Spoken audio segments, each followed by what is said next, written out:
Music and Booze with Mo is co-produced and distributed by Nitty Grits, the media division of the National Food and Beverage Foundation, changing the world one taste at a time.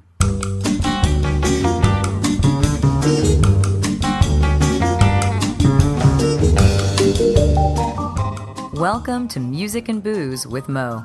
I'm Mo Herms, and I've worked in the music industry most of my life, so have met some pretty amazing musicians over the years. I also love a good cocktail, and I've encountered some really interesting bartenders as well. It seems that there's a lot of crossover, so when I can, I like to talk to musicians and bartenders about music and booze. Join us at the bar, won't you?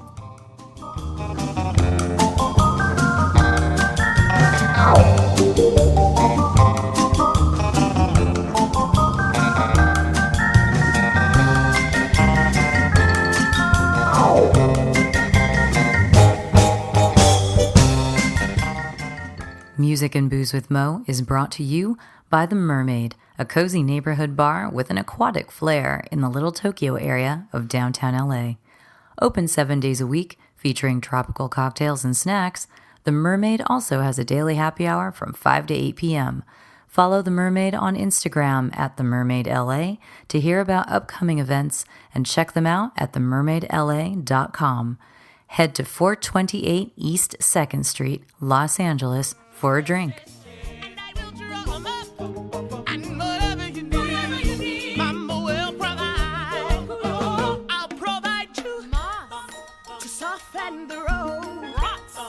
To sit on, to sleep underneath, fun for your toes, to fill up your belly, to fan your face, for making your bed. Mosquitoes? Today's guest is the oh-so-lovely Kiowa Bryan. She is the national brand rep for Spearbaum, which includes rums. She's actually the rum specialist, the rum rep within that brand. And those rums are Rum Clement, Rum Jam, Bounty Rum, Chairman's Reserve, Admiral Rodney. Lots of great rums that she represents that I enjoy drinking. So it was fun to talk with her and the efforts that the brand and herself are putting out there during this time of health crisis around the world, putting out there to help the bar industry, to help those who have lost their jobs because of said crisis. But not only that, we'll learn about agricoles, because that's something that people want to know more about. And we're going to hear about her early bartending days and musical theater days. You know, I have a soft spot for musical theater, so let's get to the interview. So go ahead. Tell me who you are and what you do. Awesome. Hi. I am Kiowa Bryan. I live in lovely Los Angeles and worked in the hospitality business I've been in the hospitality business, I guess, for over 20 years now, starting out as a bus girl at a ski resort in Vermont where I grew up, and then ran bars in Los Angeles for about 15 years. Wow. And then for the last, actually probably like 10 years. Let's not age myself too much. And then the last five years, I've, in bartending, I really developed an appreciation for rum specifically. And that was all kind of sparked by Martinique Rum Agricole. So I, as a bartender, took it upon myself to force my way into a job working with a rum agricole company. I've spent the last 5 years working with Spearbaum, which is a collection of rums from Martinique. We also bought a distillery in St. Lucia in 2016. So we have like a really lovely range of molasses and sugarcane juice rum from Martinique and St. Lucia. So I get to, but in the before time, I spent my time traveling around the country and educating, as well as doing events. Now I do much more of the virtual education, if you will, from my computer in my house in Los Angeles. Yeah, it's by the time this posts, I suspect that we'll still be in lockdown. So during this time, you've been very busy, actually. because a lot of Yeah. bartenders are out of work, but the brands still seem to be working like crazy right now. Yeah, I mean, I would say, like, obviously the majority of my team is not able to work as much as they were before, because most of their job is in sales and like relationships with distributors, and unfortunately many distributor reps, especially in the on-premise, have been put on furlough for the moment.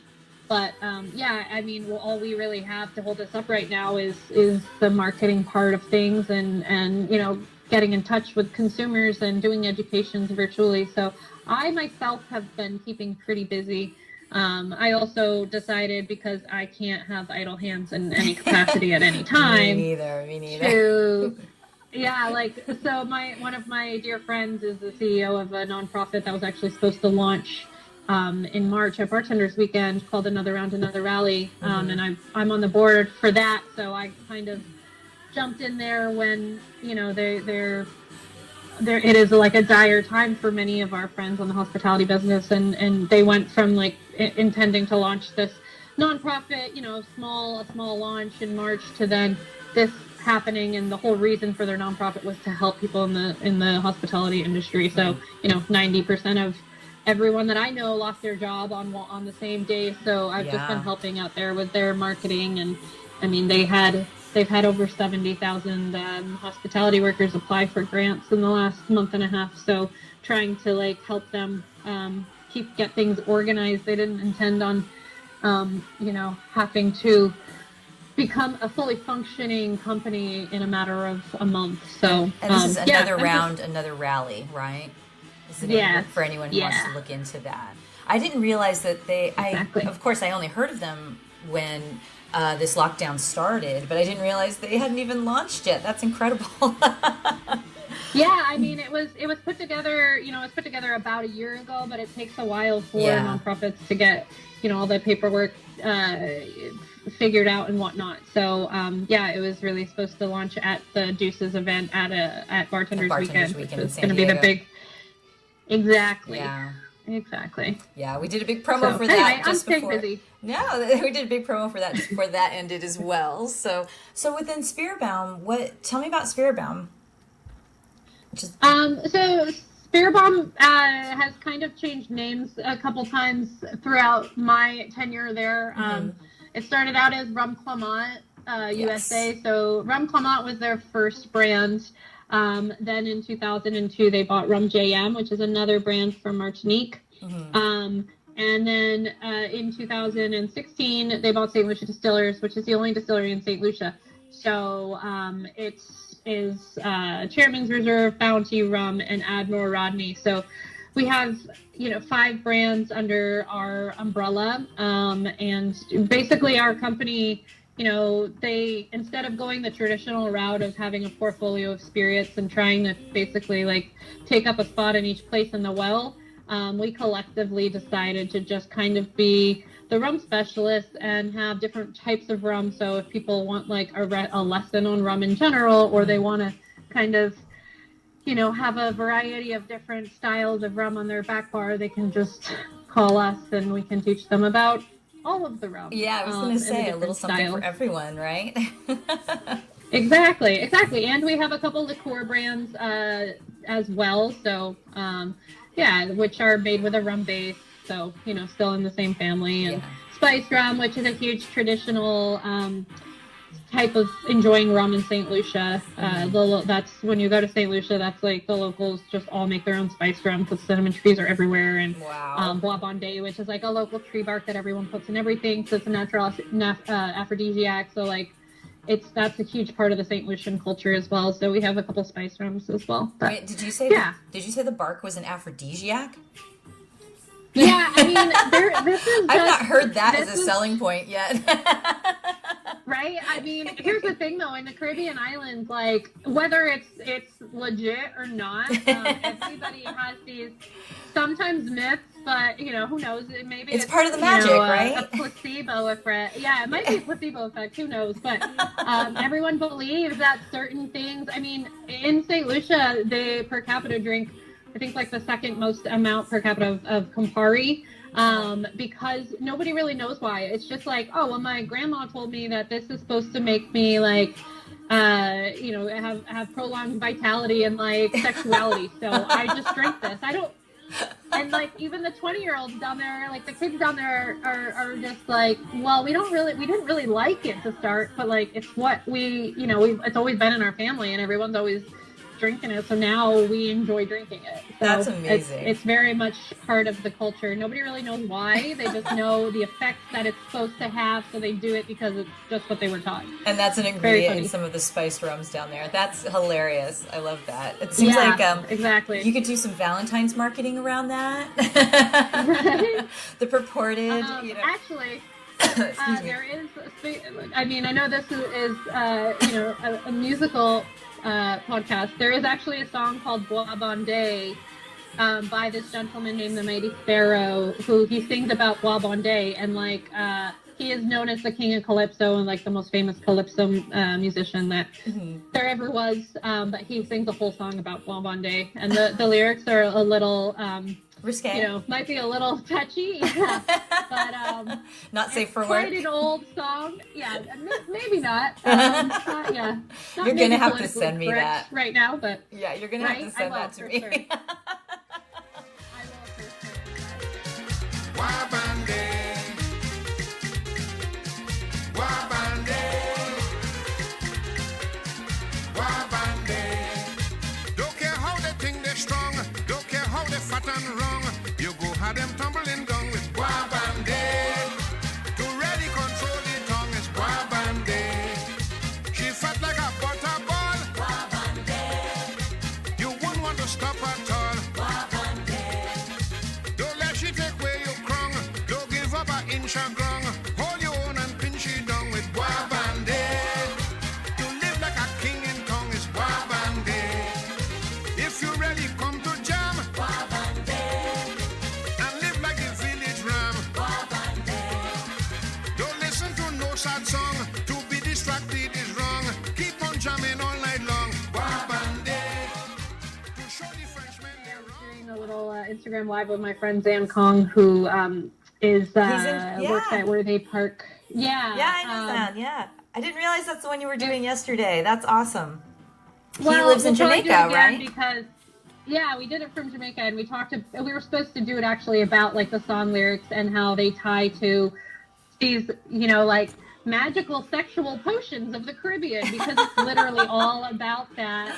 In Jamaica, you have Magnum tonic wine, which is completely like their whole message is like sexual messaging. But yeah. Sex sells. Ironically, yeah, it does, and it's such part of the Jamaican culture. Is like, I mean, also it's so hot down there. Like, it's not like anybody's wearing a ton of clothes or anything. That's true. That is true. And the whole dance hall culture is like, it's grinding and not wearing a lot of clothes. There and is like a lot of Magnum. Right? There is an inherent like sexiness in the Caribbean. My family's Colombian, so we're from Cali, which is more where the river is, but you've got Cartagena, which is the Caribbean. And then I spent a little bit of time in Cuba, and I just remember being there, and everybody was very sexy and encouraged to be so in the most welcoming, friendly way. And I'm like, oh, it feels really safe to be strutting stuff around here. This is kind of great, So it's a lot of fun. Yeah, and I also feel like because the dance is so ingrained in it that it's not so like, it's not such a, like just sex. It's like, right. I feel like dance is such a part of the sexual culture down there that, I don't know. It's lighthearted and fun. And music and exactly. Yeah. It's all tied together. It's not like separated. Yeah, some like cultures get really, some cultures get really, really uptight about some of that stuff, and other folks don't. And it's a lot more fun when you don't, I think. So back to the rum. Right. I love all of that, but back to the rum, since you said that you fell in love with agricole. And that's sort of what got you into this. And I noticed, I guess it's been a couple of years now, I felt that bartenders were replacing the mezcal with agricole in the sense of mezcal was the cool thing for a long time, and now agricole's been the cool thing. I think bartenders are enjoying using that funkiness and creating something interesting. For sure. Yeah, I would think that this has been like a boon for you in a sense. What made you? I mean, it's. What made you fall in love with agricole? Sorry. No, it's all right. We can't see each other, so we're gonna interrupt. No, it was that same type of thing, and it's funny that you should say that because I think I fell in love with agave spirits first and got to know them, and I think being that in Southern California we're geographically somewhat close to Mexico, and there's a lot of really great bars and restaurants that have extensive agave menus. And that was my first love too, and I grew up in San Diego, so probably the same reason. That's what we learned first. And it's interesting. In Southern California with agricole rum, we do sell quite a bit more of the unaged agricole rum in Southern California than in some pockets of the country. And I think that's why, because that green, vegetal, like mineral, fruity flavor profile that we're so used to with agave spirits. Especially, Southern Californians, like I think we innately, we're comfortable with it. Yeah, exactly. Exactly. It's not something that's new to us. And, the Mexican cuisine here is just outstanding. So a lot of those, I mean, Rivera was one of the first, the first restaurants that I really, in Los Angeles, that I really had, started appreciating cocktails at. And, they had quite an extensive agave list as well. So, and that was 12 years ago now. Oh, wow. I mean, it must have been maybe I don't know, between 10 and 13 years ago for sure. So I think we were a bit ahead of the curve with using agave spirits in California for sure. And that was like a natural progression into agricole.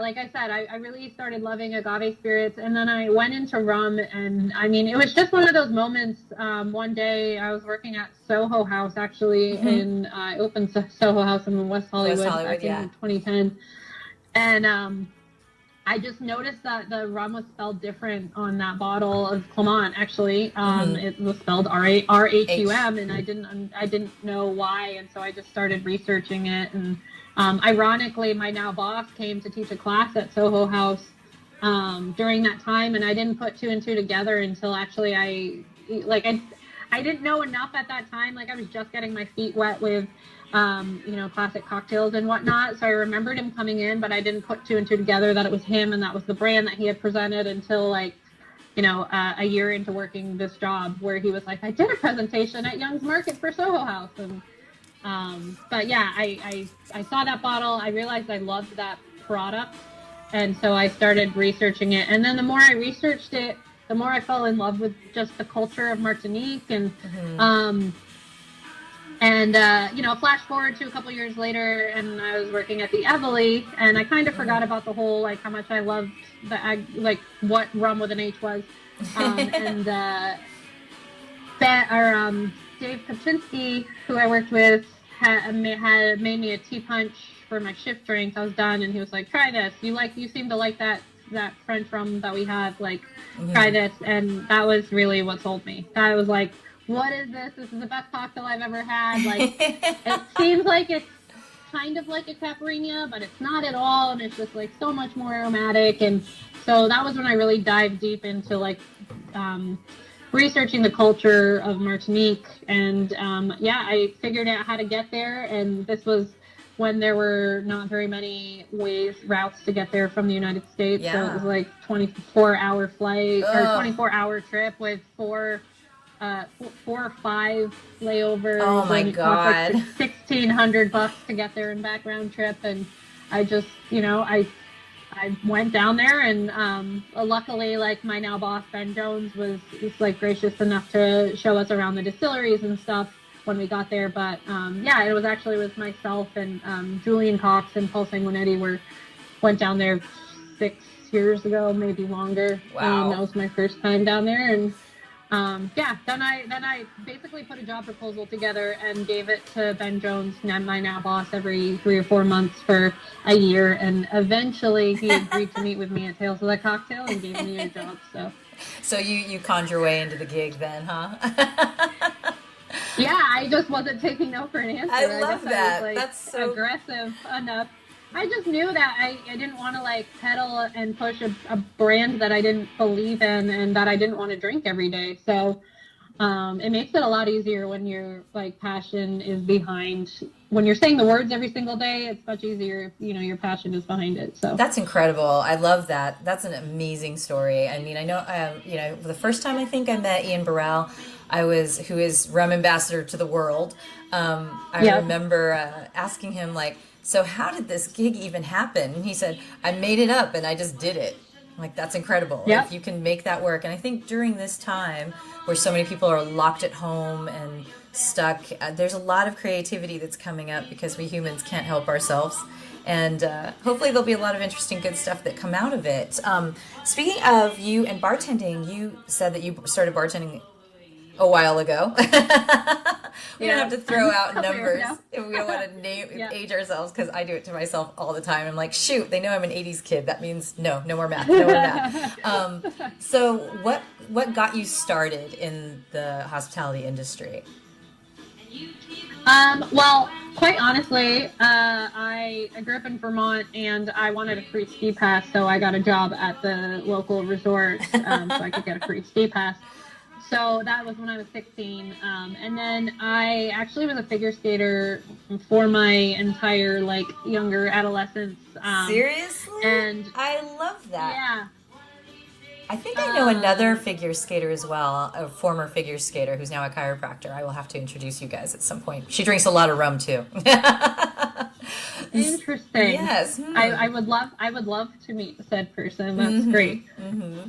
So yeah, I did that, and so I eventually got too old and basically grew boobs and hips, and my center of gravity got thrown off. So I was like, do I relearn how to do all these jumps and continue to do this and live with my parents and train, or do I get out and do my own thing? So I decided to start teaching, and I moved from Vermont to New Jersey, and I got a job teaching at the South Mountain Arena where the New Jersey Devils train. But it was like it is with most private instruction. I had a half an hour here and a half an hour there, and I just I needed to fill the rest of my time and pay my bills. So I got a job at the bar across the street from my apartment when I was 18. Oh, wow. And I started working as a hostess. And then one of the bartenders came into work drunk on a Saturday night and fired him. So they threw me. I was the spare hostess. So they threw me behind the bar to help bar back at the age of 18. And then I did well. So I started bar backing on the weekends and serving during the week. And within 6 months, I was bartending 5 nights a week there. So wow. I don't know how legal it was to be bartending. I think in New Jersey it might be more legal. I'm not sure. I mean, there are different age limits. Still definitely happening in those bars at that time. That's how it was quite a while ago. So at what point did you kind of realize that you were all about the hospitality and spirits industry and all of that? I mean, because you've been doing it for a long time now, and I figure at some point the light comes on and you're like, you know what? I'm going to keep doing this. This works for me. Yeah. No, you know what it was? It was when I moved to LA. When I was in New Jersey, I was teaching the skating, and I also did a lot of musical theater growing up. So I was trying to audition in New York, because I was right outside New York, for acting stuff, and I still was really into acting and theater and whatever. But when I moved to LA, I realized I wasn't so into the film and TV part of acting and that auditioning side of things.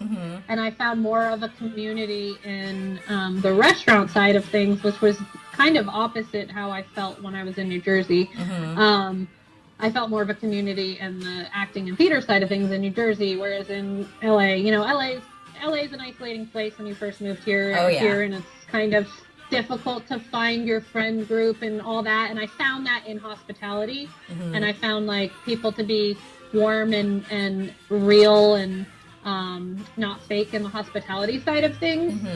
So that was kind of where I fell in love with that family aspect. And then it wasn't until I started working at Soho House that I realized that I had previously been, kind of a shitty bartender and you know, had never picked up a jigger before and was like really cocky about like how I knew how to make every drink perfect and I didn't need to measure anything. And so yeah, at Soho House they put us like through a very rigorous 2-week training where we were doing drills at Chiconi's at 6 a.m. every morning. And wow.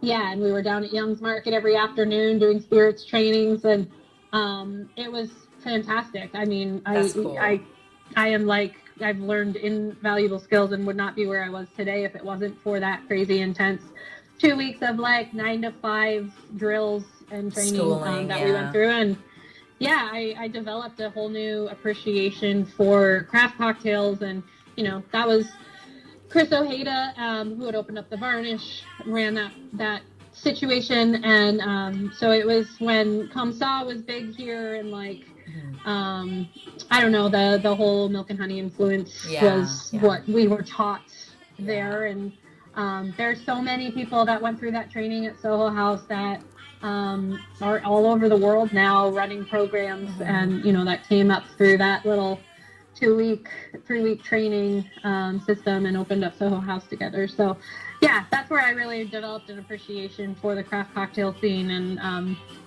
I basically owe my career to that training, because I don't know if that light bulb would have gone off if it hadn't have been for that training there. Well, you know, the work that you did before that wasn't quite as fancy, we'll say, at least that prepped you for the, you know, how to set up your bar and prepping your bar and kind of how to deal with all the people coming through, so that you had that down. You didn't have to think about it by the time you were learning the particulars of the craft, you know, within there and everything. That's amazing. True. I mean, I also worked at Starbucks for a year and a half, 7 a.m. shifts at the age of 18. So I think that honestly prepared me to be able to handle any sort of guest at 7 in the morning before they've had their coffee. So yeah, I used to work in a bakery when I was 18 as well, and we had a drive-through. It was a drive-through bakery and cafe, so I feel you on that for sure. Those like 6 a.m. people who need their coffee and their muffin, you know, on the way to work. Right. It's not much different than the 2 a.m. people who are pissed off that your bar is closing and want one last drink, honestly. So between the two, I guess, prepared for everything. Right. I wanted to roll back to something you said that perked up my ears, because I am a musical theater nerd. And I have to say that during the course of the 2.5 years I've been doing these interviews, I think that has only come up twice. And it was Jillian Rose, who used to work at Blackbird Ordinary in Miami, but now she's a Bacardi rep. She does like events for them. Cool. Jillian Rose and Lynette Monero of Speed Rack fame. Because she actually performed quite a lot in off-Broadway theatrical kind of stuff. She's a singer too. So I have to ask you, you like musicals? I do. Did you watch the Sondheim thing this weekend? You know what? I haven't watched the whole thing yet. I've just seen a couple clips. I need to go back and watch the whole thing. You do. It will make you cry towards the end. Yeah, I am sure. I will say that there is this person that we have found during, actually my boyfriend's brother introduced us to this guy who does Instagram lives a few days a week.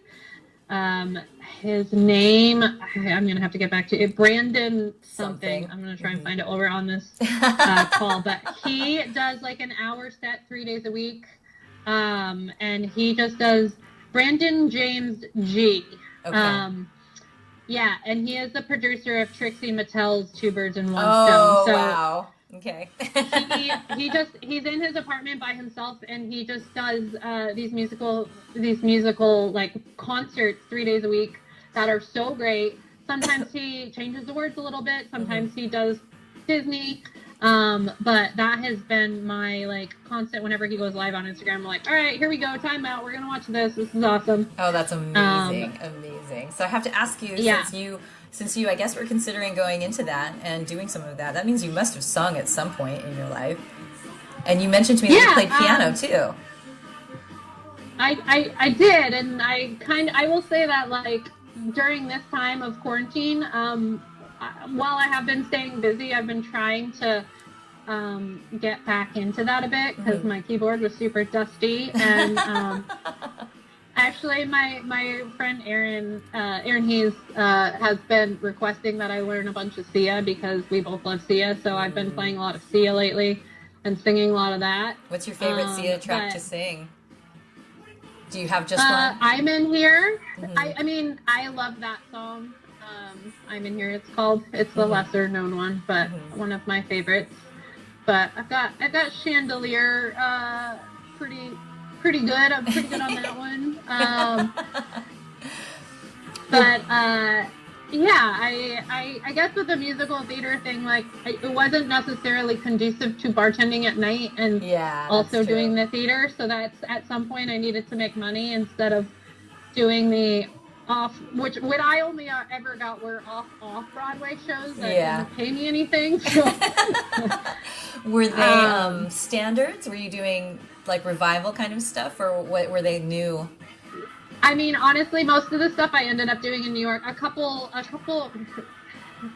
was mainly off Broadway. They were mainly straight plays and not any musicals that you'd ever heard of.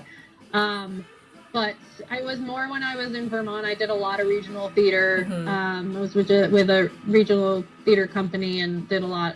We did 3 shows a year, and I loved it. I still did the skating at the same time, and it was hard to do both because skating was very intense and the training was very intense. But that theater was always like my other love. It was kind of just like a hobby passion project. And I don't know. I would say probably my favorite musical that has since gone on Broadway, and I think it's coming to Pantages, is Once on This Island, which is super ironic because now years later I'm realizing that it's either about Martinique or Haiti. Oh my God.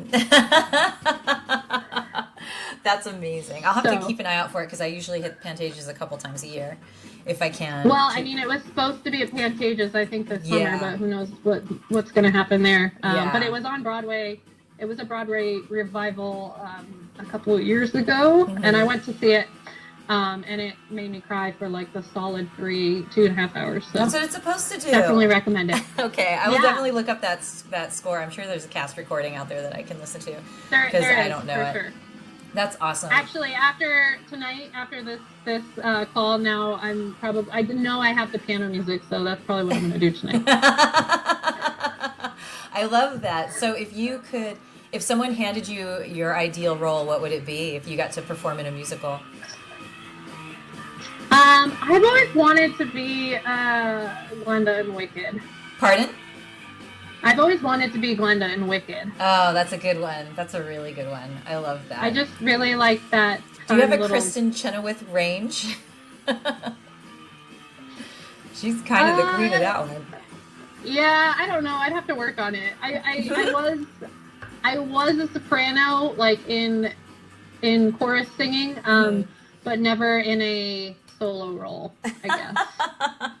So I definitely can hit the notes, but I don't know if I would if I would be able to have I would definitely need to practice it and gain the confidence to do that. Right. But I was just asking you a dream role anyway. You don't have to be perfect at it. I would be singing I'd be doing Anita from West Side Story in my shower. Oh, yeah.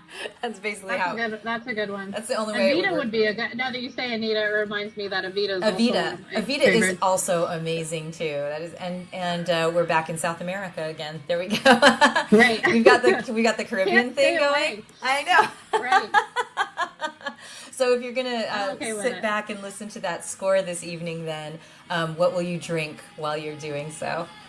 It's Once Upon an Island. Once on This Island. On This Island. I mean, I'm for sure gonna drink rum. That's just which rum? Probably it would make sense to drink a French rum, and I have plenty of those. So, I don't know. Maybe I will drink one of these vintage rum JM. I have a 2003 10-year vintage. Probably sip on some of that. That sounds like a good way to kind of forget what's happening out in the world right now. Right? Between that and the music, I think that's like the best way to drown out the noise of life right now. Yeah, seriously. So you've, like I mentioned in the beginning, you've got a lot going on. So I think let's let people know. We've actually been chatting for like a half hour, which is amazing. And let's let people know how they can find you, or if you have, you could do like rum recommendations, give your advice. What's the Kiowa advice for helping us get through the crisis or the lockdown that we're in right now? Right. I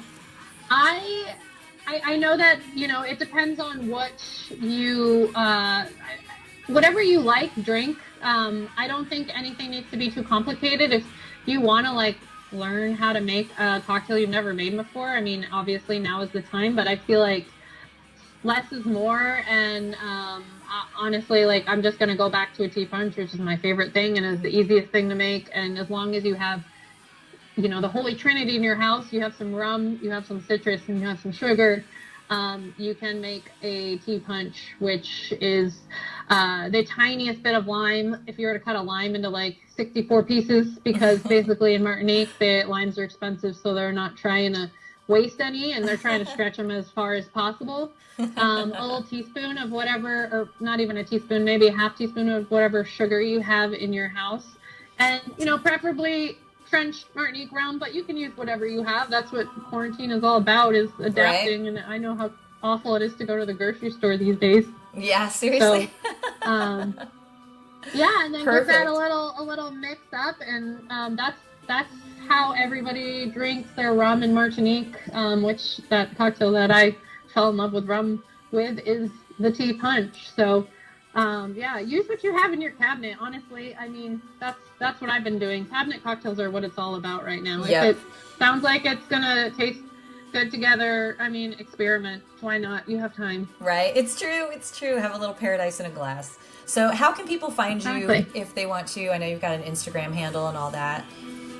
I do. I am Rum Muffin, R with an H, so RHUMMUFFIN on the Instagram. And people can keep up with your adventures that way, right? Absolutely. And I do a little Tea Punch Tuesday every Tuesday at 4 o'clock Pacific with a different, sometimes rum person, sometimes just industry person. So very cool. You can hit me up on either of those things. And yeah. Very cool. Awesome. Well, thank you so much for chatting with us today. I appreciate it. I'm in here. I'm trying to tell you something. Can anybody hear?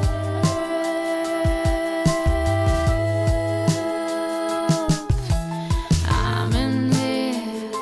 I'm calling out, but you can't hear. Can anybody hear?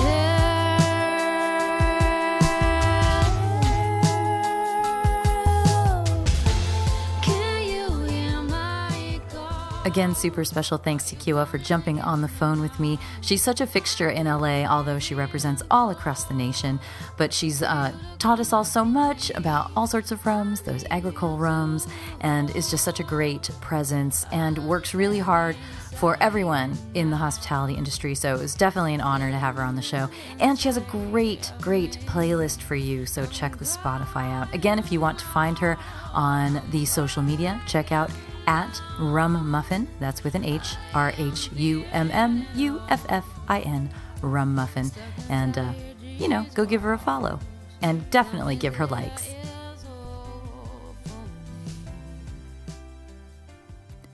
Music and Booze with Mo is brought to you by Barkeeper, a head shop for cocktail lovers, located at 614 North Hoover Street in Silver Lake, Los Angeles. Stop by for barware, vintage glassware, a carefully curated collection of spirits, and one of the most impressive selections of bitters anywhere. Follow them on Instagram and Facebook for information regarding spirits tastings. That's barkeepersilverlake.com, and also in the Virgil Village neighborhood of Silver Lake, Los Angeles. Thank you for tuning in to our barroom chats on Music and Booze with Mo. For more info about today's guest, or if you want to connect with me, check out my Facebook page, Mo Herms. Please subscribe to the podcast and feel free to tell all your friends about it. While you're there, give the show a rating and a review. It really helps to get the word out. If you want to hear the playlists our guests have curated, search She Be Mo on Spotify, SHEBMO. Find pictures of the interviewees and the cool stuff they create on the Music and Booze with Mo Instagram account. Lower your expectations and join us at the bar. Till next time, cheers.